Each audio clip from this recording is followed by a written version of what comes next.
Dr. Pani and says he is Bishwajit Pani. Okay. So please continue and please go ahead.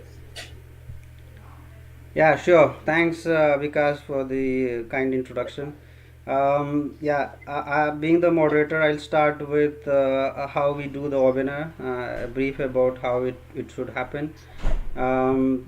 We start with the topic, and then if you have questions, you can, for the participants, if you have questions, please put a question in the message box, and the end of the talk, we will take the questions. Yes, so that's, hopefully it is clear to all of you. Then I'll start with a brief introduction of Bibhusita. She is now working as a senior research scientist in the Department of Biochemistry and Molecular Pharmacology in the New York University School of Medicine in New York. She hails from a small town in Odisha in the district of Kalahandi. She went to Jawaharlal Navodaya Vidyalaya at Narla. After finishing her PhD from Center of DNA Fingerprinting and Diagnostics in Hyderabad, she moved to New York for her postdoctoral studies. She worked at the Rockefeller University, which is one of the world's leading biomedical research universities. She then accepted a position at New York University School of Medicine under the Robertson Fellowship Award, where she had studied mechanism of stress response pathways in neurodegenerative disorders for 9 years. Her research findings have led to identification of new drug targets for neurodegeneration in Alzheimer's and Parkinson's disease. She continues to develop new therapeutic modulations and drug targeting in those diseases, funded by the highly competitive, I cannot pronounce, what is that, Blavantik Award, right, HHMI grant. Currently, she is also a mentor for a few PhD students and MD for the research developments. She holds many US patents. She has authored many research articles. She has over 20 peer-reviewed publications so far. So yes, so we are glad that you are with us today to talk to students, to talk to all of us, and over to you. Thank you, Biswajit. That was very generous introduction, and thank you for everyone for having me over here. And I hope I can make it worth your time. Let me see, where should we start, right? So I have been pestering Biswajit about, who are going to be the people who is going to be listening to me. So I guess we are just going to be talking about higher education and a research career, right? I think it will be very good if you could take us through your journey, actually, right? From a small village in Odisha to now being a scientist, right? And you can take us through, and then you can also touch upon different aspects of how you actually went on with higher studies and everything, right? Everything about your journey. We'd like to know. Cool. All right. So my journey starts in a place called Kalahandi in Odisha. I don't know if any of you know about this place, but when I was over there, it was actually a small, really small place. There was not much there, and girls' education was, if anything, optional.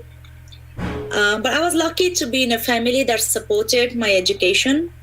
So after my 5th grade, I went to a boarding school called Jawaharlal Navodaya Vidyalaya, which is how I also know Bishwajit, for your information, right? Yeah. So I went to Jawaharlal Navodaya Vidyalaya, which is a boarding school, but it's a school for people with, people that come from modest backgrounds, but that also have a higher IQ. So I was fortunate to have been let into this school, and we actually received very good education over there. I went to the school up to my 10th grade. After my 10th grade, I moved out to general education system.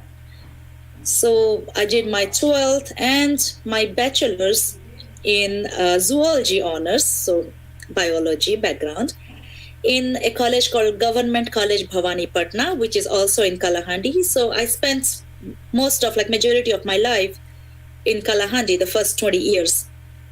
And once I finished my bachelor's in zoology, I wanted to go for higher education. I still remember there was a big stigma about girls getting higher education, because at that time it was more about you study up to a certain level and then you get a job or not, or you get married, because you have that used to be the ambition back then. So there was like a little bit of a struggle over there to convince my parents to let me go for masters. And I said I was only going to be gone for 2 years. I'll be back like this. So I went to do my masters also in Odisha. It's a university called Sambalpur University in Odisha. I studied life science there, and my specialization was biochemistry. So very modest, nothing fancy, and just standard education.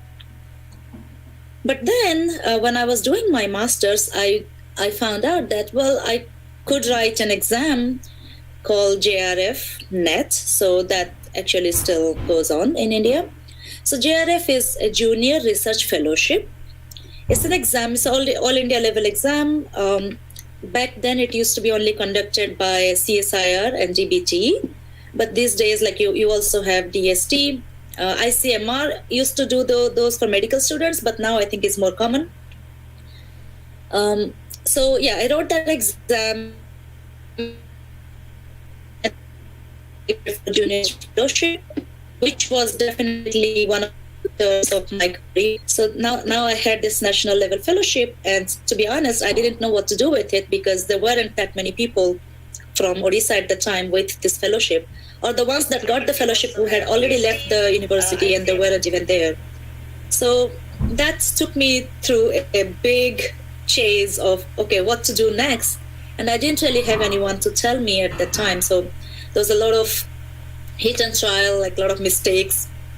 And eventually, so I ended up in Center for DNA Fingerprinting and Diagnostics, which is a DBT-funded institute in India. Now, I will tell you more about it later, but it actually is a little bit hard to get into these institutes, because you can only apply to these institutes if you have this Junior Research Fellowship. And once you have it, you go through a written exam and an oral exam to pass this test. And once you do that, and then you get into the university, right? So, it was like an institute, research institute. So I went to CDFG. Since I had a specialization in biology, biochemistry, I took up a very basic biochemical project, which was rather simplistic, but detailed, thorough, very deep. So I was working on something that could be potentially used to make new class of antibiotics. I finished my PhD. I submitted my thesis in 2008, and then I applied for postdoctoral positions. I applied to a few places. I had my offers. I chose to come to New York because the city has a lot of life. The city has a lot of personality. It's like a melting pot of many different cultures, which was very attractive. And I'm a curious person by nature, so I had to come and see what was up. So I moved in here to the Rockefeller University. I was actually very fortunate. At the time when I was at the Rockefeller University, there were 4 Nobel laureates actively doing their research in the university, and the atmosphere of the university was extremely competitive, high-paced, and ambitious. So that definitely helped me a lot. In the very beginning, I used to be very nervous because I came directly from India. I didn't know anyone. I didn't have any friends. I had no connections or anything. So it took me a while. It took me about 3 months to actually get a hold of the lifestyle here and to get into my research, in the way it would be productive. So I was still conducting basic research. So in research, you could say there are generally two kinds of research, basic and applied. Basic research often involves pursuing the truth, just to learn without any bigger or other purposes. You just want to learn what's happening in the cell. You just want to learn what's happening in deep inside your body.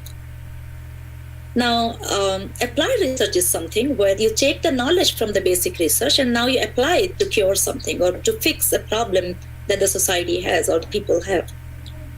So when I was doing basic research up to 2011, and then I thought that it wasn't for me for in long run. So I wanted to switch my fields to something that would be more suitable for applied research. And this is when I wrote this fellowship from Robertson Foundation, which was actually completely different from anything that was in my expertise. So my expertise was in bacteria. And here I was writing a project that would lead to neurons, like the nervous system, right, and the diseases. And I was very lucky to have actually, again, I went through interviews and I went through like face-to-face conversation with the Robertson Foundation members, and I was selected for the fellowship. And this is when I moved to New York University as a postdoctoral fellow with my fellowship, where I started studying stress response, which, so if you understand, like, most of our diseases or any health ailments that we have are a certain kind of stress. Either it's a stress caused by an external agent like a virus right now, COVID, right? Or you could hurt yourself, like bruise yourself, or you could have internal stress like, day-to-day psychological concerns, or not eating healthy, or eating like, living a kind of things. The level of stress. So it was always very translated into diseases, and if we could stop that. So that took me in the path of where I am now. So I started. I started with basic research in stress response, and then once I figured out a few mechanisms that were common to diseases like Alzheimer's, Parkinson's, ALS, they all have one common point. So what I do now is I target that point for drug targets, and then this is where I have my patent. Although Vishwajit said I have many patents, that's not true. I only have one US patent, and I have a few others in process, which is going to take time. It takes time in here. So yeah, that is pretty much my story. There is, it was smooth at times and not so smooth at some other times. And if there is anything, like any take-home message from there, I would say just never give up. That's the only thing I can tell you. But what were the challenges that you faced? You know it very well that being a woman, it is always a challenge to pursue higher study. In fact, you said that in the beginning of your talk. That's And correct. apart from that, pursuing a career in pure science itself is also quite challenging in India, right? How did you manage to overcome both of these challenges? Because our budding researchers are hearing to your talk right now, and students would like to know how actually you overcame these challenges, right, in your journey. Now this thing kind of hits home, but I will tell you. So one of the biggest problem was to get past people's mentality that you wouldn't complete a PhD. In fact, this is gonna sound like a sad story, but I will tell you today, right? So I was not very ambitious in the beginning. I didn't think that I would actually make it to the top institutes of India. I was actually applying to mediocre institutes in India at that time. I know it sounds like a loser statement, but this is how it was. I was not very ambitious at that time. But there was a certain central university like that I applied to. And the reason they told me, and I already had a fellowship, mind you, right? So I was already coming with money, my own money. They told me, they asked me how educated my parents were and how rich my parents were, which, I mean, my parents are educated, but not highly educated. I was from a middle class family, not a rich family, and I was from Kalahandi. And they basically told me that I would waste their time and I would not be a good scientist. Therefore, they should not waste a seat to give it to me. And, to answer your question, Bishwajit, how did I do that? I think the answer to that is that I'm stubborn. So when somebody tells me I cannot do something, I'm like, well, I can. So this is when, this is when I went from mediocrity to actually, the higher, something that sounds more ambitious. That's because I felt like, again, this statement is going to sound very arrogant, but you have to remember that I was 22 years old and I didn't have the wisdom that I have now. I was arrogant sometimes.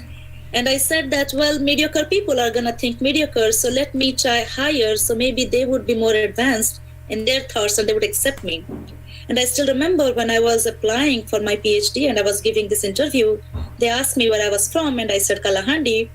And they said, you obviously grew up outside of Kalahandi. And it was like, it was almost like, I don't know if it was sad or happy. And I felt almost like a pride in saying that, no, I grew up in Kalahandi and I went to college in there and I'm here now. But again, I think my prediction was correct that when you go higher up, those people actually have a little bit more broad mind. And therefore, there are a little bit less hurdles. The hurdles are different though.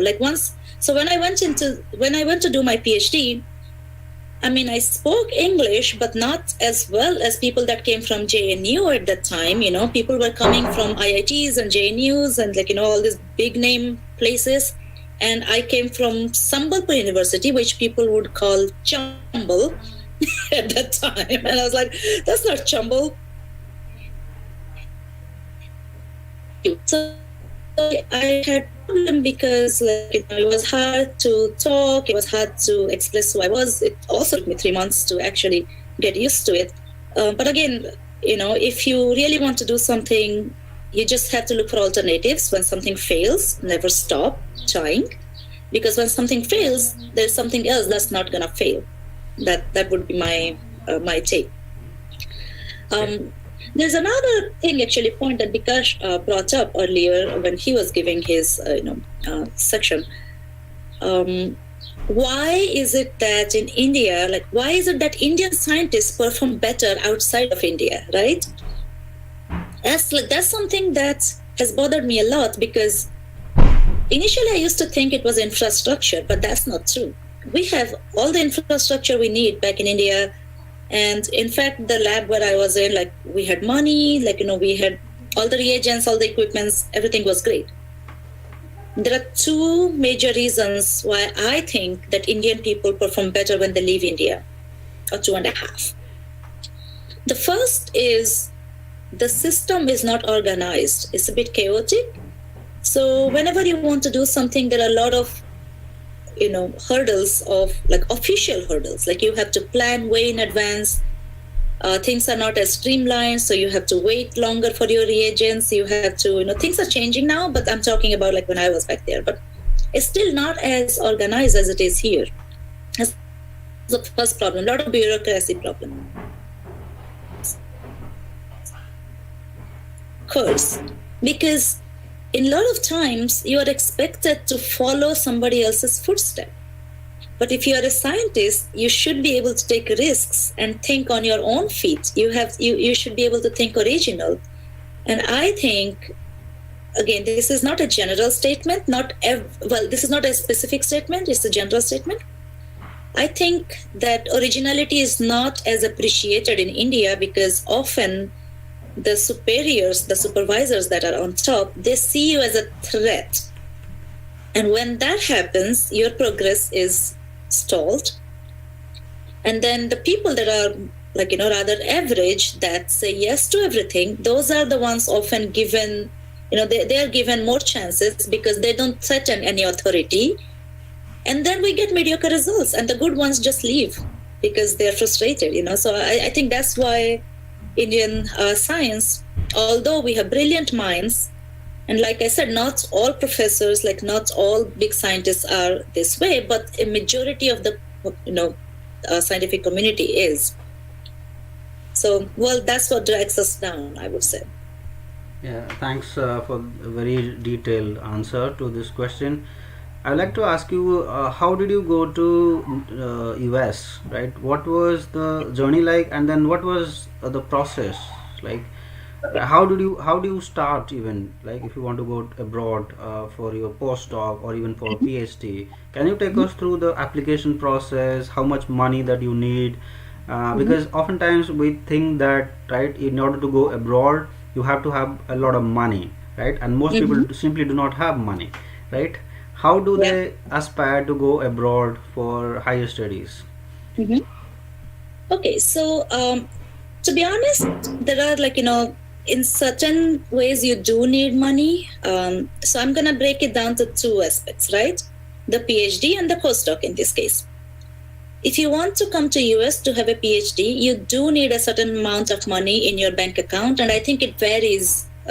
Well, anywhere like in Europe, US, wherever you go, like you do need a certain amount of money in your bank account to show that you can support yourself for 1 year in case you don't get any fellowship or something. So that is unfortunately, like for example, like I would not have been able to come to US for my PhD even if I wanted, because my father didn't have that kind of money. So well, that is a hurdle, but again, it's never the last, it's never the last stop, right? So I'm gonna start with PhD. So in order to go abroad for PhD, so you have to of course apply for PhD in different places, and so USA and Canada has a slightly different way of getting into PhD compared to European countries or UK or Australia, New Zealand, like those countries. So for USA, you need a GRE and the TOEFL. And in addition to that, of course, you're going to need your credentials. You're going to need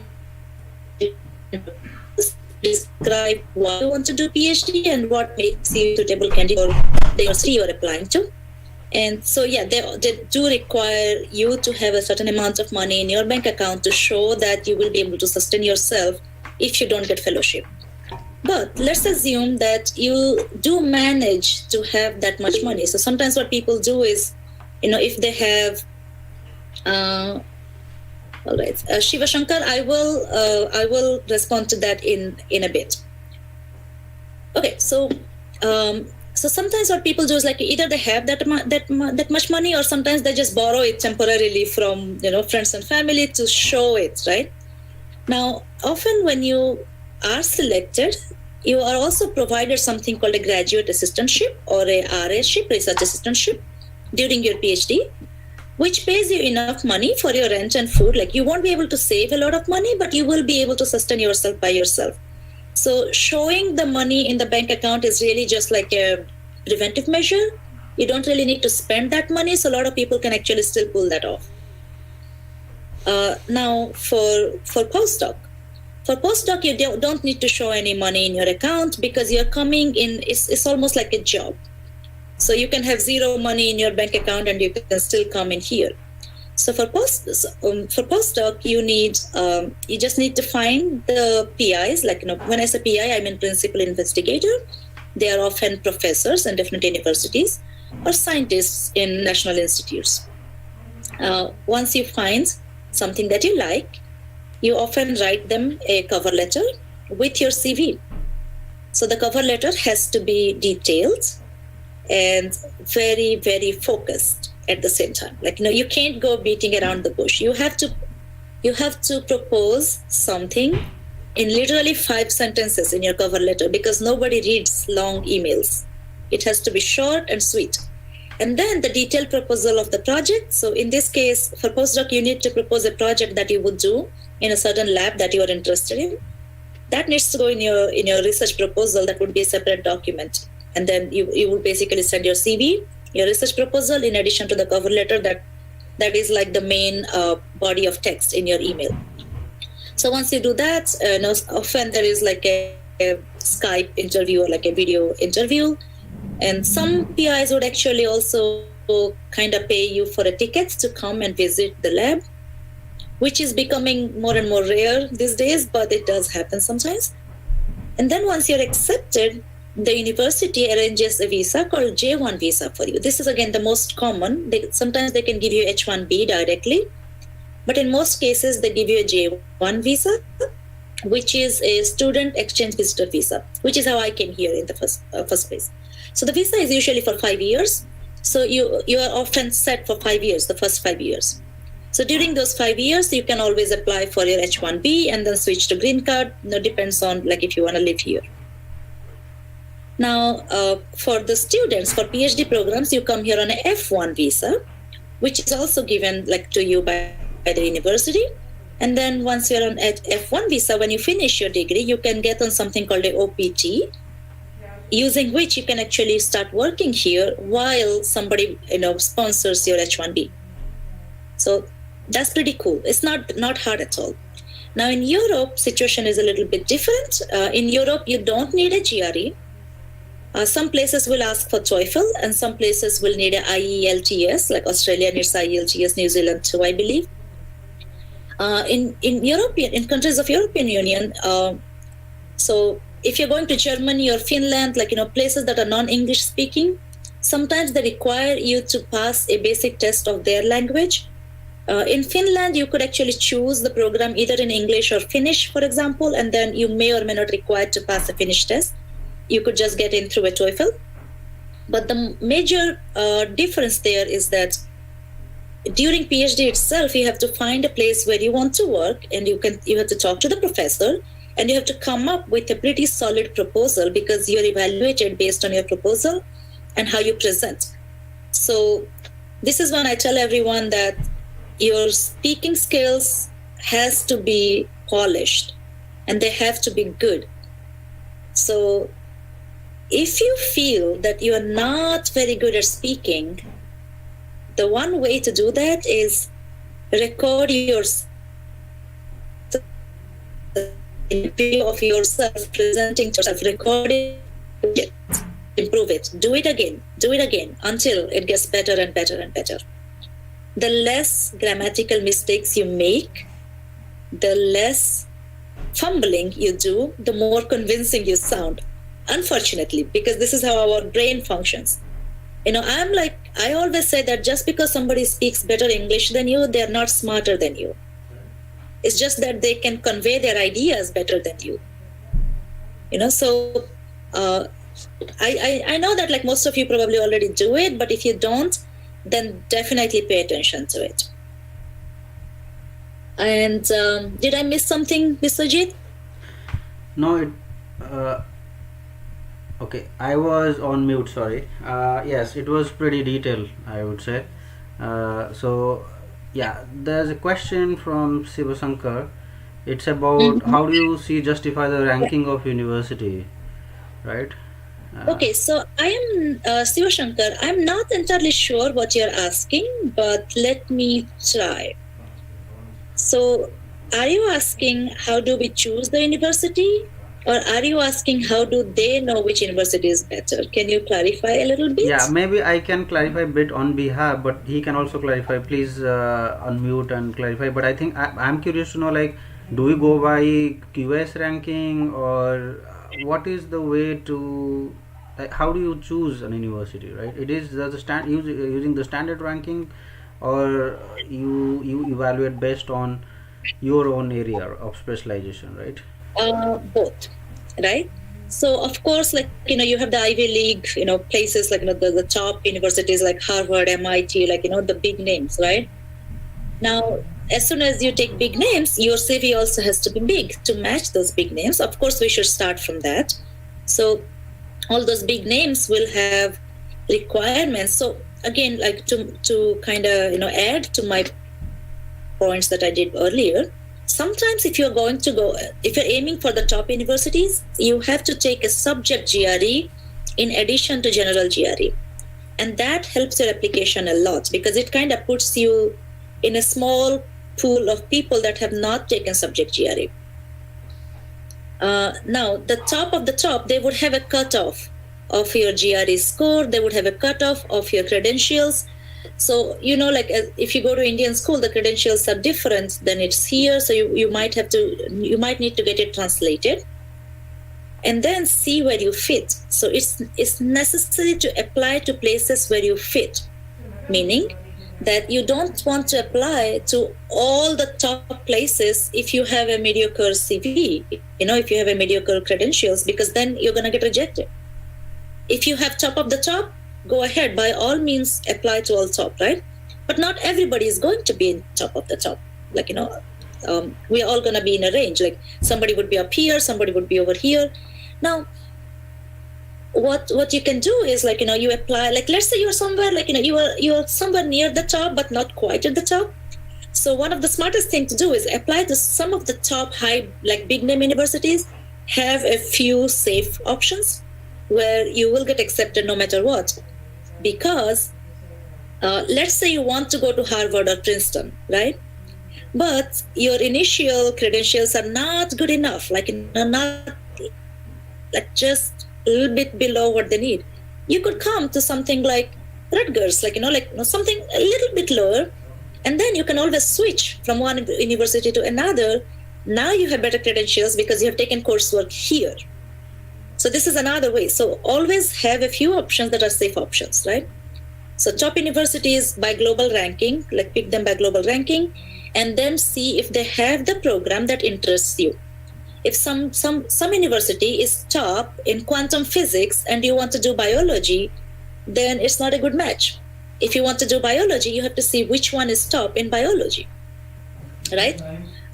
And same goes for anything. Like if you want to do quantum physics, you don't want to go to Rockefeller University because Rockefeller is biomedical. They have a physics section, but that's not as good as their medical section, for example, right? So you have to choose. The first point is, what do you want to do and which universities are best at it? And then it's not just the universities. You also have to look at which professors are working in that university and if they are accepting students. So it makes sense to email them and say, hey, dear Professor Smith, like, whatever, Professor blah, blah, blah, I'm interested in applying to this university and I find your research work very exciting and this is what I would like to do. If I get accepted, are you accepting students currently? And often they would actually, they would talk to you, they would email you. And this brings me to another point, that getting in touch with the professors in the university is extremely helpful because they already know you. Familiarity is extremely helpful. If you have your uncle in the university already, that's great, but most of us probably don't. So getting yourself, like, become a familiar face among people that are going to interview you. It helps a ton. Okay, thanks for the answer. There's another question on the YouTube live session. Excuse me. Hello. Yeah, please go ahead. I have a query on it. Actually, few years back, I was in Brown University for 1 month. There was a professor, Glenn Lowry. He is a racial economics. I had a talk with him. And also, after my PhD, I again talked with him regarding my postdoc. Then I told him my research area, and also, but his answer was his broader area or focusing area of the research was racial economics. So he compelled me, if you are interested to do the racial economics and racial in the USA, then we can think of it. But I was a little, I was not that much interested in the particular area, though my research area was a little different from it. So that basically sometimes also happen when we have in the context of the topic choose on the basis of the particular area of research, on the basis of the basically the professor's interest, somehow it mismatched. So that basically creates a lot of problem. Hello? Did you get it? Yeah. I missed who was speaking though. Could you tell me your name, please? Hello? I missed who was speaking. Actually, this is Dr. Sivashankar Sahu from Ravenshaw University. I am a faculty in Ravenshaw University now. Sushant, you Hello? said? Sushant. Sivashankar Sahu. Dr. Sivashankar Sahu. Also, I have a little difficulty hearing, but I did hear your question. So, yes, in fact, if you don't have a match, it doesn't make any sense to go to that lab. Even if you know them, but if their interest doesn't match with yours, it really is not useful. So yeah, that would be my short answer. What you could do is, if they actually like you can ask them to provide a reference. So when you apply to some other university, right, they can give a reference saying that, okay, I know this person and this person is a good scientist. So of course, even if somebody's area of research does not match your interest, it is still worth keeping in touch with them, because they will serve as references for you. And the more references you have, the better it is, because you never know what you will need them for at some point, Okay, there is a question on YouTube live. It's a question from Subhadra Priyadarshini. How can we write a good research proposal for funding? Correct. Okay, so how can we write a good research proposal for funding? The first thing is to identify your question. What are you asking, right? So something that you're asking, it often is helpful if it's hot area of research, like COVID, for example, right now. Now, when something is hot, it's also going to be competitive. So you have to pick something that other people are interested in. And then you have to be different so that they notice what you're writing, right? So it has to be interesting and then unique. So your idea and proposal has to be unique. Now, that is not enough. Then you have to justify that whatever you're proposing, you are actually capable of performing those experiments. They've done something similar already. So you would have to have a lot of preliminary data, regardless of what kind of proposal you're writing. So even for the smallest of the proposals that theoretically on paper do not require preliminary data, it's the unsaid rule that they all require preliminary data. Even if they say that we don't need anything, they still do. So basically justify that you are able to perform the experiment. So those are the three major points: that this is what I'm asking, this is how I'm going to do it, and I know how to do it, right?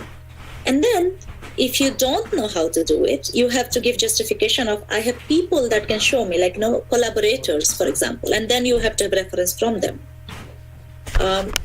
That's pretty much it. If you can nail that, then research that's it. And then of course, like if you're aiming for like R1 or HHMI, like big fellowships, then it does get pretty competitive also. Like you have interviews sometimes, and then you have to be confident in what you're doing, and you have like basically show that you are able to think on your feet, because you also have to have a backup plan for every aim, right?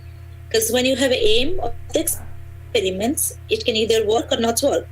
So you would have to have thought through every possible scenario that aim could lead you to, and then you have to show that you are covered. Even if it fails in one way, how can you still make it successful? Because people that are funding you, what they want to see in the end of the day is that something came out of this work, right? So they need to know that you have thought through every possible pitfalls and you know what you're doing. So I see here there are some other. Prafulla Swai has asked, is there any difference exist between US and European universities' working nature? Yes, exactly. There is a lot of difference. So the work culture in US and Europe is very different. In US, it's more hard work, long hours, and so in here people work a lot more than Europe. In Europe, there is more preference of work-life balance. So meaning people would often do 9 to 5 and take their life outside of work very seriously. So people are a little bit more family oriented in Europe. If you want to have a family, I think it's easier in Europe compared to US. Excuse me. So yeah, definitely the work culture is different.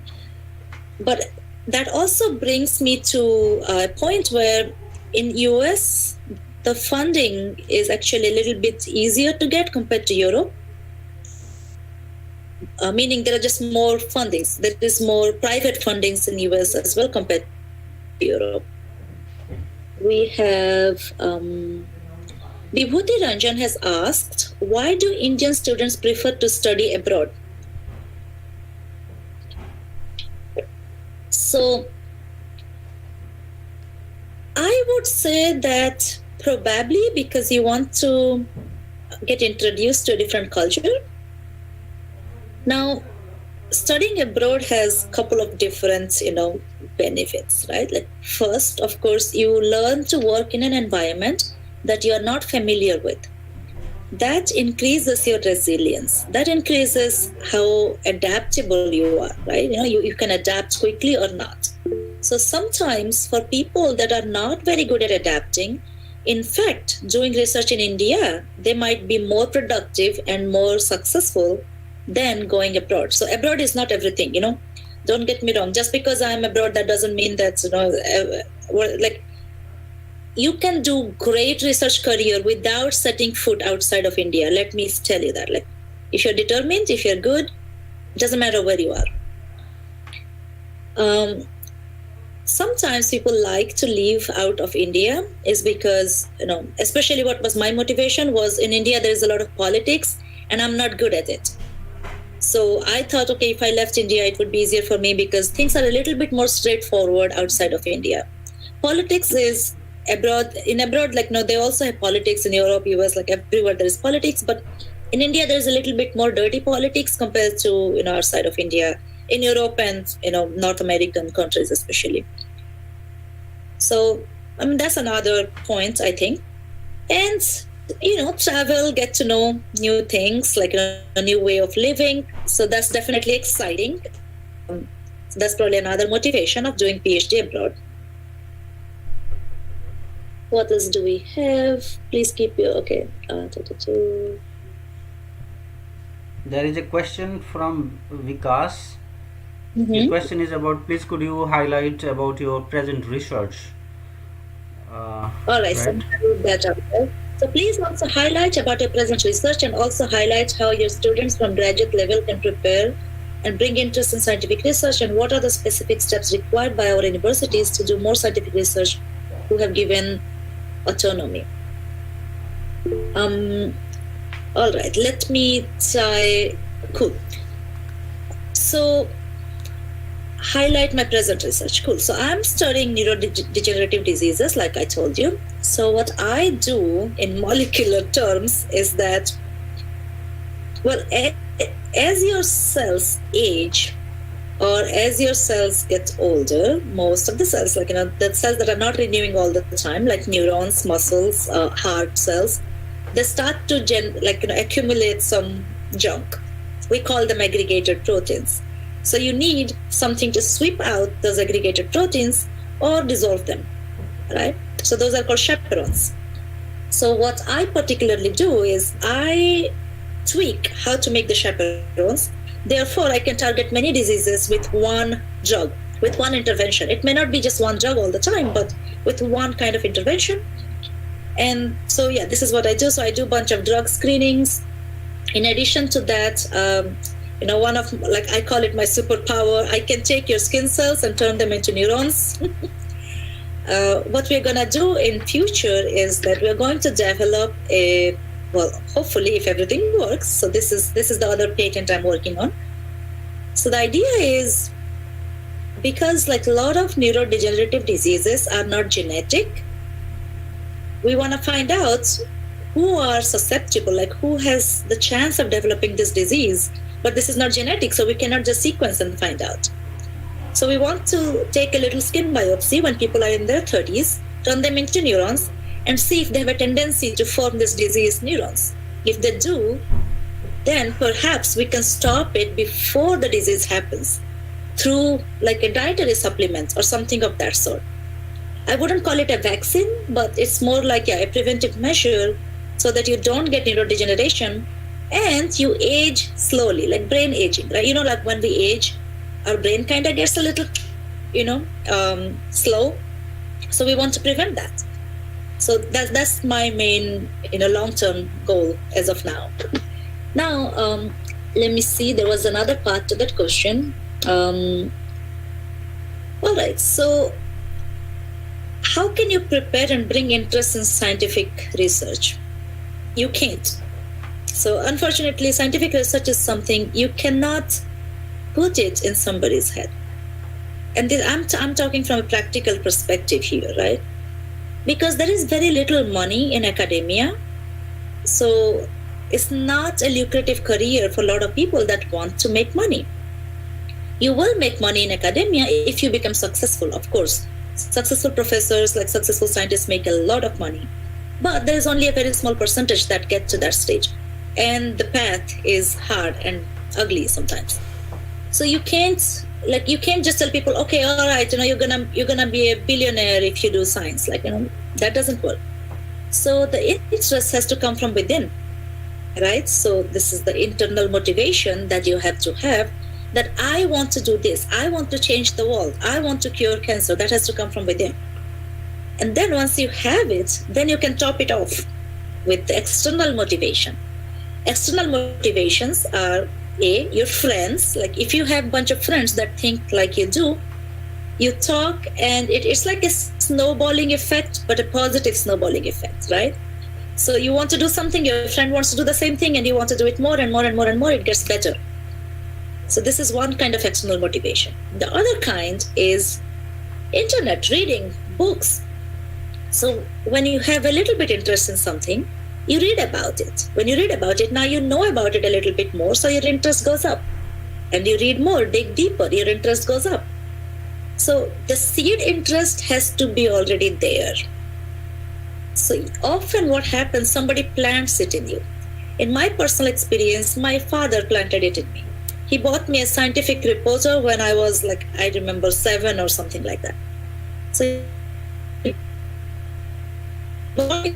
scientific reporter book, I read it, and I remember at time Procedure got a Nobel Prize by discovering prions, and that attracted me to this aggregation-mediated diseases in the brain. And after all these years, here I am doing exactly what I wanted to do when I was 7 years old, right? So at that time, of course, I didn't know I would get here, but it's like the seed that somebody plants in your head. It stays, and then it grows bigger and bigger until it's like a tree. So Bikash ji, I'm not entirely sure what you mean by the last part of your question, where you see what are the specific steps required by our university to do more scientific research who have been given autonomy. I'm not entirely sure what you mean by autonomy, but are you saying that the autonomous institutes, how they can prosper better in scientific research? If that is what you're asking, then my answer is oh, cool, yeah, perfect. So the autonomous institutes often perform a lot better than the non-autonomous ones. This is why, if you notice, there are CSIR institutes, there are all these DBD institutes. So research institutes often perform a lot better than universities in India. So NCBS, CCMB, NII, these are some of the top institutes. They pretty much function on their own and do world-class research. If you come here, you tell them that you came from one of those institutes, you're going to be respected. How can they improve it further? My guess, by giving more freedom to the younger brains, So some people do. There are some PIs in India, they're marvelous. They give all the freedom you need. But in India, since we are always pressed for time and pressed for money a little bit compared to some other places, so the autonomy is not given away as generously. Because in science, autonomy also means spending a lot of money, right? Research is expensive. So sometimes you don't want to waste your money. So I think the curriculum can be designed in a certain way that gives a certain amount of autonomy to the students, not to exercise their ideas, but also keeps a strong check on them so they don't become wasteful. So I think that's a balance that you have to hit. So right now, I think there are only certain labs in India that hit that balance and perform very, very good. But if they could take that model and kind of apply it to the entire institute or to the entire country, that would be amazing. A little bit more structured autonomy for the students in this case. And let's see. Deepak Das says some scholars argue in the area of research in public policy. Indian research scholars are focused on flagging issues, while foreign research scholars are more oriented towards finding solutions. Is this assumption correct or false assumption? To be honest, I don't know. Right? I don't know the answer to that question. However, I know exactly what you're thinking, right? Now, finding a problem is the first step to finding a solution, right? Now, finding a problem in the proposed solution is necessary too. Because, I'm going to give you an example of hydrochloroquine in COVID, like, in Corona, right? So when Corona came out, US government was like, oh, well, we're going to treat people with hydroxychloroquine. And there was barely any evidence, but some people were getting better with it, some were not, and the government was like pushing hydroxychloroquine. In fact, like threatened India and got the hydroxychloroquine from India. But so that was supposed to be a solution, but it was not. So scientists, of course, had to raise their voice and say, no, this is not a good solution, right? So in this case, in terms of example, the problem is COVID, right, Corona. The solution was hydroxychloroquine. Finding a problem with the solution was us telling them that hydroxychloroquine is not a good solution, right? So this is general evolution of science. If we didn't have those, we would not be getting better in anything, right? The one thing India kind of lags behind is that sometimes they stop after finding the problem. They're like, okay, there's a problem, we're not going to do anything about it. So of course that's not going to help, right? And this is when it comes in that they're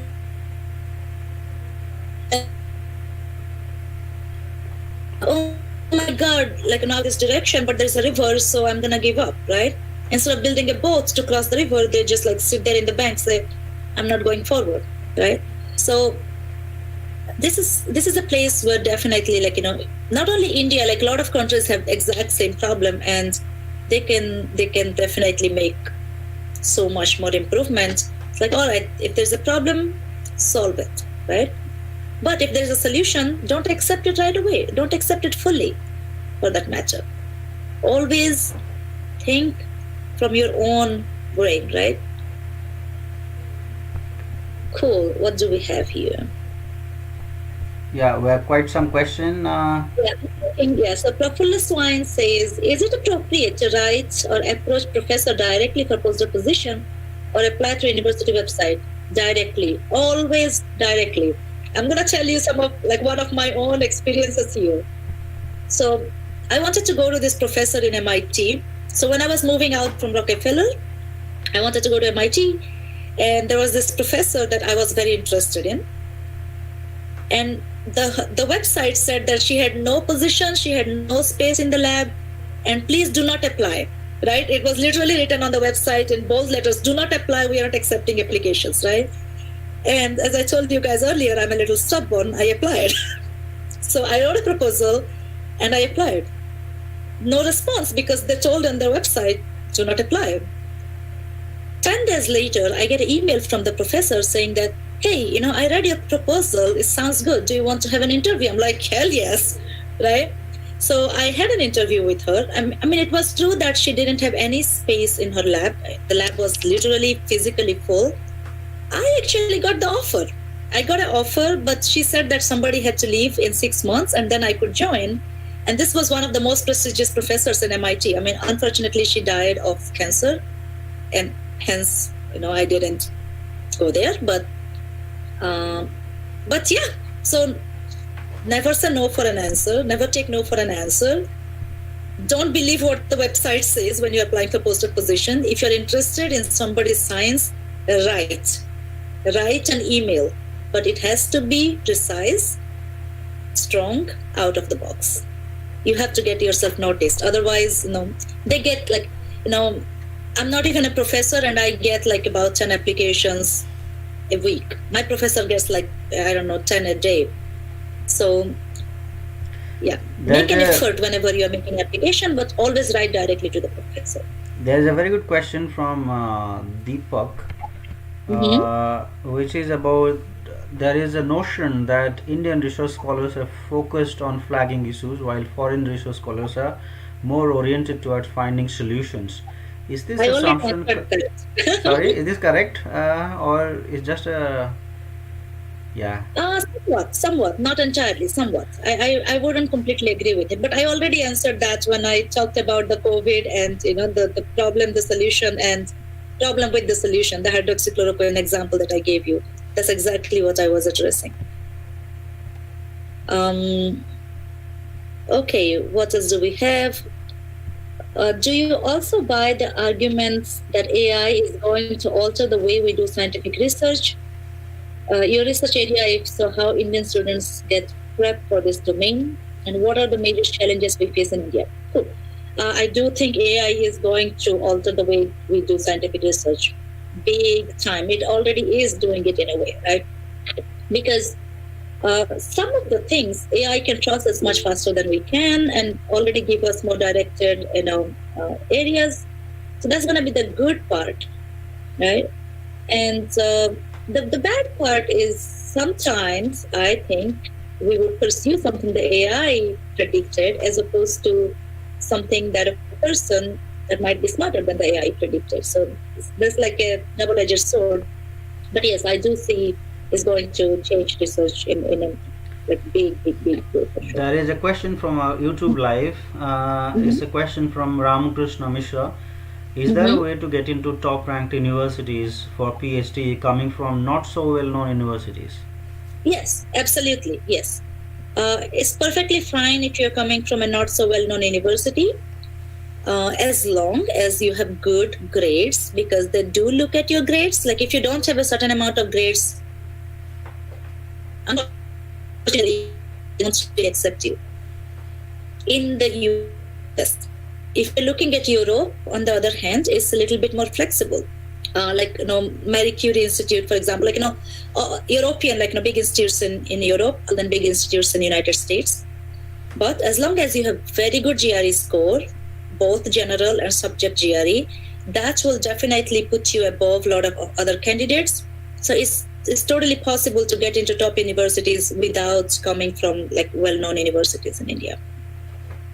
Again, as long as you have references. Actually, you need strong reference letters, meaning some other scientists, like other people that are in big positions, when they vouch for you and say, okay, I know this person is smart.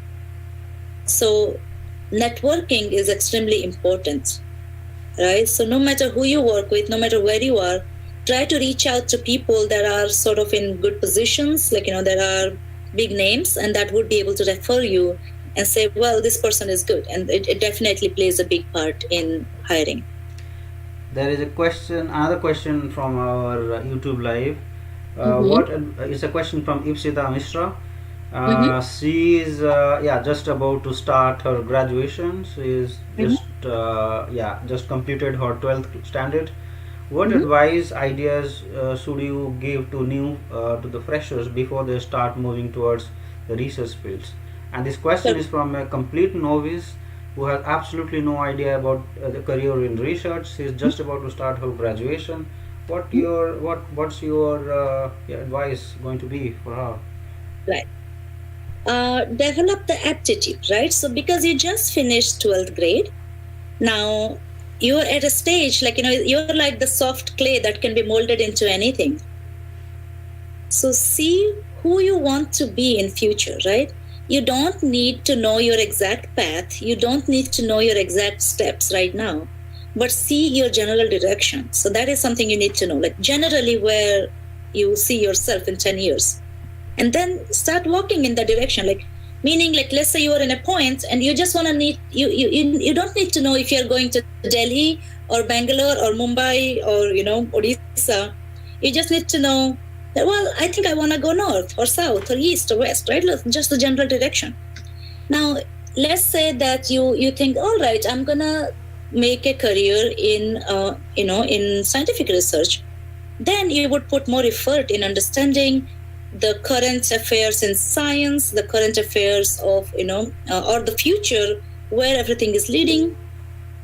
So this is when, I kind of give this advice, no matter how old or how young you are, when you read something, read what's not written in it. I know it sounds crazy, right? So you will see that when people have answers to something, they talk about it.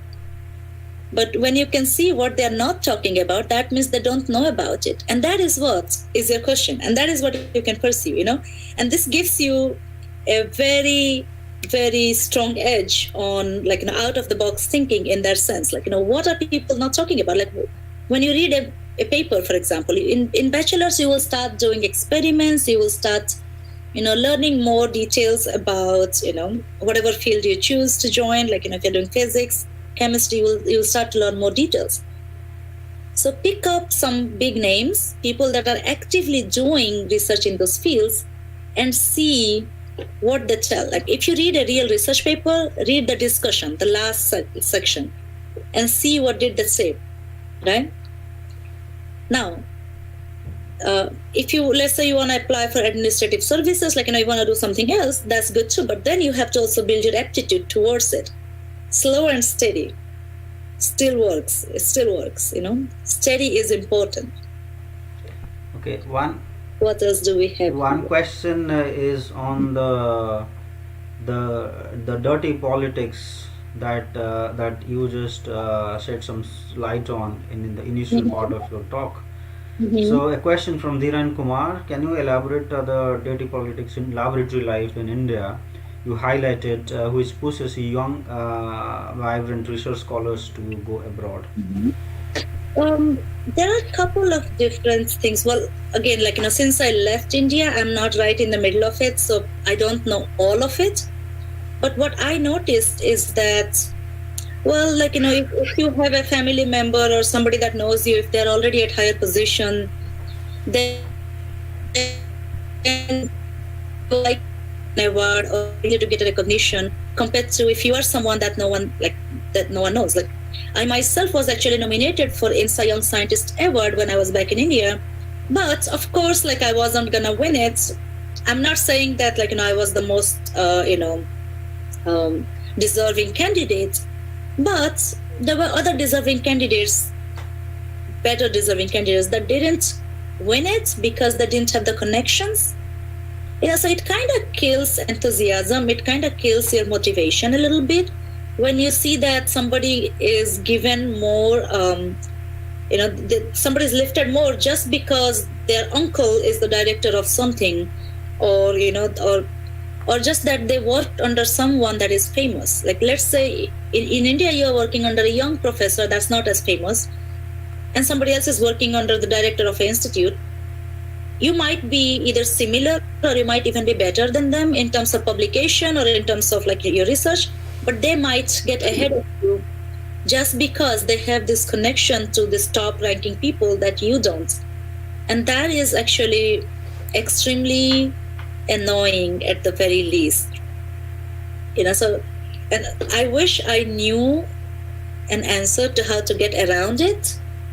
I don't, other than the fact that networking perhaps would help you get out of your shell, talk to the big name people. It might sound like, what do we call it in here? Like buttering, right? You don't have to butter anyone. Trust me, I wouldn't survive a day in India the way I talk, straightforward to the point. But in my opinion, it does make sense to keep in touch and keep in contact. That kind of increases your chances a little bit. But unfortunately, India functions in this very, it's not progressive in any way. To, if there are people, this one's coming from a family of scientists who has connections, but this one's knowledge-wise over here. This one has no backup, whatever, and they're here. And then you push this one up. So this one loses interest eventually, first time they will not, second time they will not. But after 5 times, they're going to start losing interest. And this is why either they leave, they're like, okay, I'm out, I don't want to do this, or they just perish slowly. A lot of brilliant minds don't make it anywhere. Unfortunate. Yeah, we can take few more questions, I think, but perhaps one of the few last questions. One question is from Vikas. Vikas Singh. So his question is about how to go about applying for PDF. I hope that he means postdoctoral fellowship.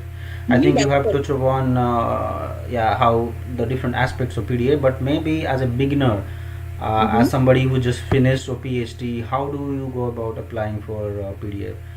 Maybe you can So shed some I light on that did in brief. kind of cover this already, but I will repeat again.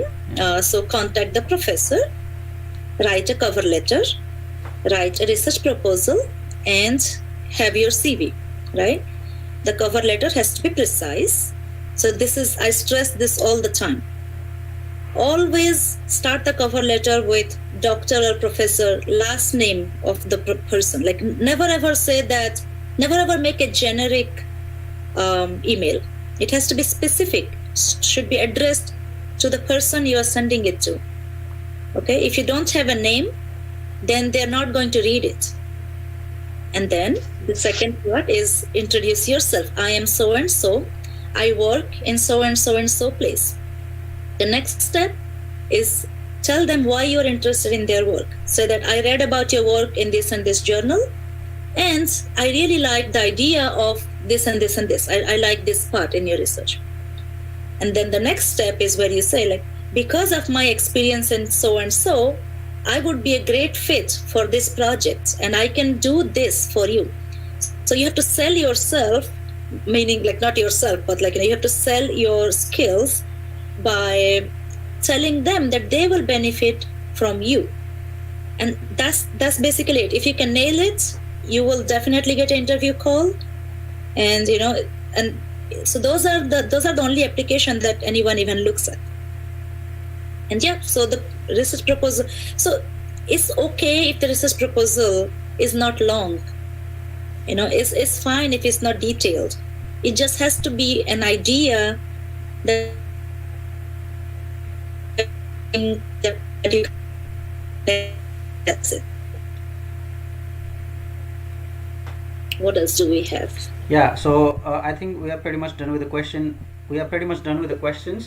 Just one last question from Yeah. my side. Mhm. Well, when I was a student, there was just confusion in my mind that should Mhm. I choose a career in industry or should I go for higher studies like doing Mhm. PhDs and postdocs and so on, Yeah. right? Well, I've seen the one side of it now that I have the experience of working in industry for a good 10 years now, but I Mhm. haven't seen the other side of it, right? I get to hear from people, my friends who are in research teaching, but I like to know from the horse mouth, from you, what's the advantage of being in research over a career in other fields, right? Um, I wouldn't say it's advantage or disadvantage in any way. It's really just what you want to do. Like for me, Like the bright personally spots. I speaking, like to know the yeah. bright spots Yeah. So of this career. personally speaking, for me, the advantage is satisfaction, the freedom of whatever I want to do. Now, again, I'm not the best example, but I do neuroscience in a lab that does microbiology, right? So my professor does microbiology and biochemistry. I came to this lab without any experience in neuroscience. I came to this lab with experience in microbiology and biochemistry. But I started from that, built bit by bit by bit, and I do neuroscience now. I have a small group of my own, like doing neuroscience. So this freedom to actually literally just exercise your brain and go where science, what you're aiming for. And now the other more practical thing is financial. So I do think that in terms of financial aspects, industry is way better than academia, because in academia it takes you pretty long to start earning good amount of money. In industry, you do it actually rather quicker. So having said that, the research in industry has actually improved a lot in past 10 years or so. Like it's not what it used to be back then. So you can be in industry and you can still have a considerable amount of freedom and make a good living. So but again, like a personality like me that just wants to go with the flow and wants to discover whatever comes my way would not survive in industry, or would not be, I mean, I would survive, but I would not be as happy in industry. I would make more money, but I wouldn't be as satisfied, if that makes any sense. So it really boils down to your personality in the end of the day. Okay, good answer. All right. So in the interest of time, because we're already over time, Yeah, well, one. I have to run to. I have a meeting at 12. So Okay. Okay. Perfect then. I think we are good. We are very happy the way you answer all the questions. Unless there is any last remark or any last question from anyone, I think we are good to close the call. And being the moderator, I like to thank you on behalf of Amopress family. We're glad that you could join us early in the morning on weekend, which is very difficult, at least for me. for It's very me, difficult to wake up in early in the morning, right? mhm, After a busy week, you always like to mhm, sleep more in the weekend, which I do basically. And same. I'm really glad, and all of us are very glad that you could share with us your experience, and you were able to answer questions very pertaining, very important questions, right, related to research, career in research, academia in general, and also some of the anecdote that you shared with us today are extremely useful, not only useful for the budding resource scholar, but also students who are just about starting their career in higher studies, like undergraduation or post graduation. I'm sure they will also find this very useful, and there's a lot to learn from this lecture, and we are extremely thankful for your time. Thank you very much. Um, Actually, yeah, thank you for having me here. And if anybody has any questions, like anything, if anybody wants to reach out in person, you can always write to me on Facebook or Instagram Messenger. I will see them and I will respond to you. So feel free, stay in touch. And if anyone is applying for postdoc positions and if they want to take a look at their CV or letter, feel free to reach out. I am for you. I can correct stuff for you. So yeah, so feel free and all the best. Thank you for having me here again. Great work, you guys, Bishwajit. Yeah, I'm glad you invited me over, and yeah, I had a good time. Pleasure is all ours, and thank you again. Have a All nice right, day. have a good Talk to you night. soon. Yeah, cheers. Bye bye. Bye.